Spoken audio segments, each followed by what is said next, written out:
Hi, it's Neil and Jay, and we're back from Hallett, Oklahoma, home of Hallett Motor Racing Circuit, a 1.8-mile track situated 45 minutes west from the hustle and bustle of Tulsa. Early forecasts called for rain. It's gonna rain! Thanks, Ollie. But the weekend surprised us with sunshine and temperatures in the 70s throughout the race. The earlier showers did leave their mark, though, surrounding the track with lush greenery and anything off the track into a swamp.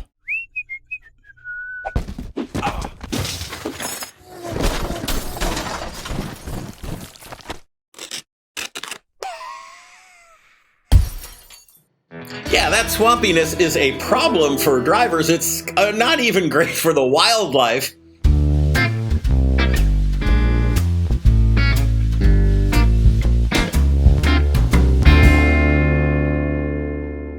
But the landscape is fantastic. The management of this track is fabulous. One of the best. They recently repaved. This is a fabulous facility. I think word is getting out because this event, which started out small, is getting more and more popular every year. But of course, when you get more racers, you get more problems.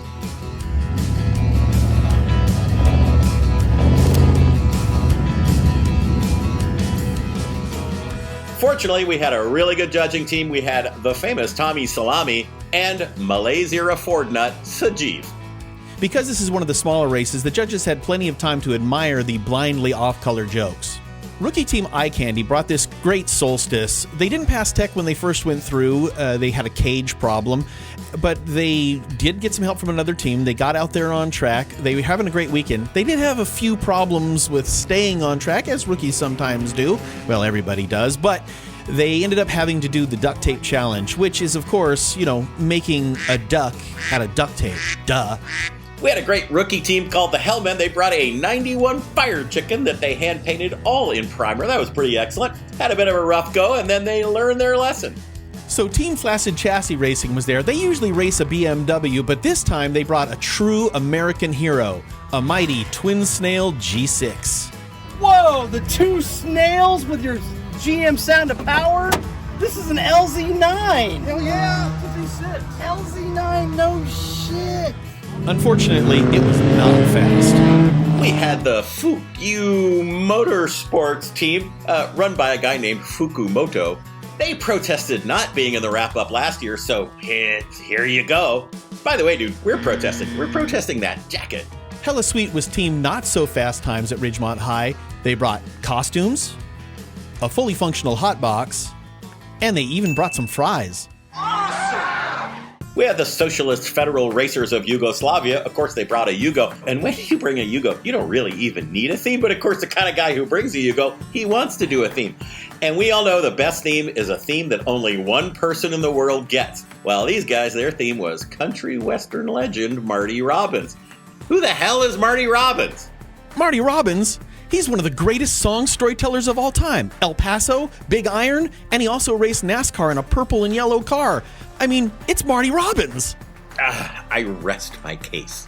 Look, the point is, they sacrificed to the Lemons gods. Everybody had a big iron on their hip. These guys were really into it. And when they finally did get a penalty, we just made them sing a Marty Robbins song.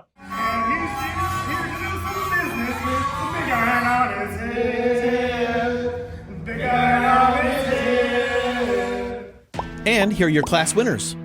Class A overall Skinny Coyote Racing. This is a team that's been in Lemons for a long time, and this is their first ever win. Well, we never thought it was going to happen, especially after this year, because in the previous 4 races, each of their Miatas lost a wheel. They brought some other cars too, and they tried to use Jay as an excuse for the crate motor in their Ford Ranger. Jay came up to me and he said, Jerry, I don't care if you put a crate motor in it. I just want you to come race. Sure.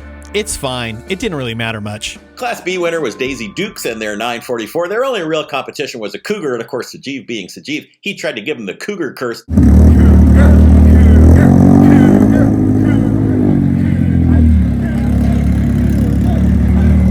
Didn't work, they won anyway.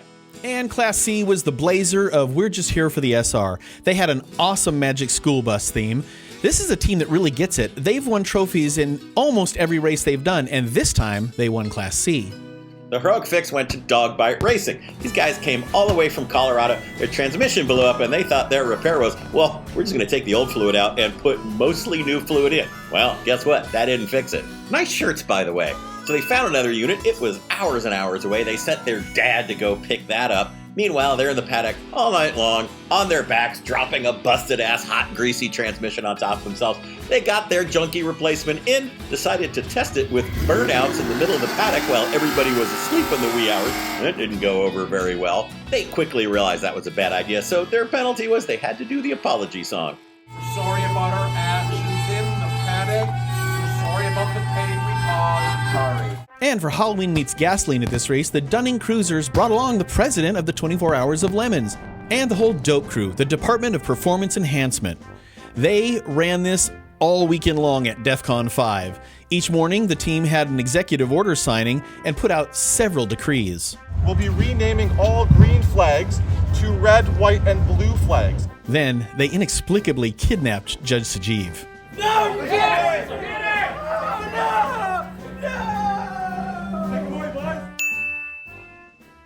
The judge's choice was 3 guys and a Fiero. Their previous race when they were rookies was MSR, and they were a hot mess. They got everything wrong. They were just terrible. They decided they were going to try to clean up their act at this race, and they were flawless. Basically invisible. No heartburn, no penalties of note. That's all it takes to be the judge's choice. Organizers' choice at this race was Team Lowball and their 77 AMC Sport Wagon. Only one member of the team with the trailer showed up for this race. He went out and had all kinds of brake problems with their fancy upgraded system, so he decided to go back to the old brakes. The really old brakes, the original 77 master cylinder. Well, that worked about as well as you would expect. So he spent the whole day on the trailer cleaning the master cylinder, finally got out there with about 5 laps left at the end of day on Saturday, and ran all day Sunday. Well done. The special award was the Nothing Special Award, which did not apply to this car, 1968 Mercedes 250. This car was originally delivered to General Douglas MacArthur's personal physician, and it followed him all around the world. Delivered in Germany, it went to Japan, it went all over the place. Inexplicably, it ended its life in Kansas and was turned into a Lemons car. These guys brought us a sick Bob Dinkus print as a bribe, whoever Bob Dinkus is. And a couple little problems and nothing really slowed them down. You know, there are easier cars to endurance race, but probably none cooler. And for I Got Screwed, we kind of have to do an honorable mention here. Team 404 Octan Racing, they had a driver that was really pushing it, and he started to hear some rod knock, and then he decided to just blow it up. His team was pretty upset, but not as much as he was with himself.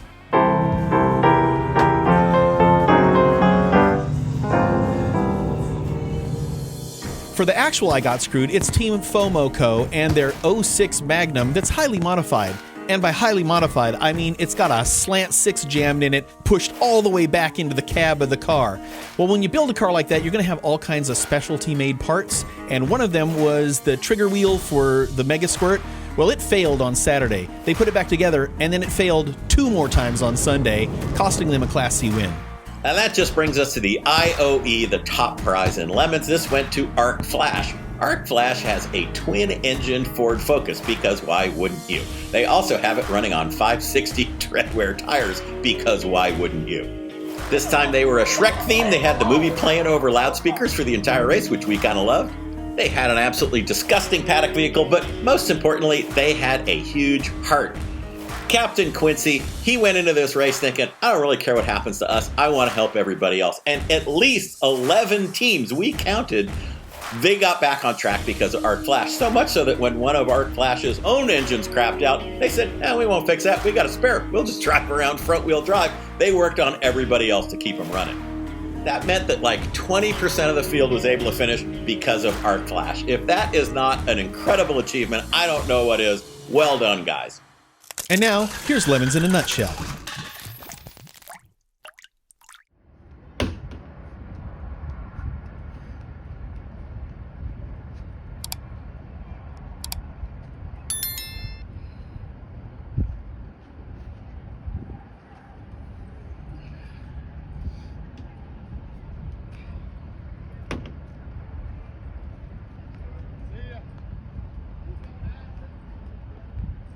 Every second you don't subscribe or watch one of these videos, another Vega is sent to the crusher. Won't you help us save Classic?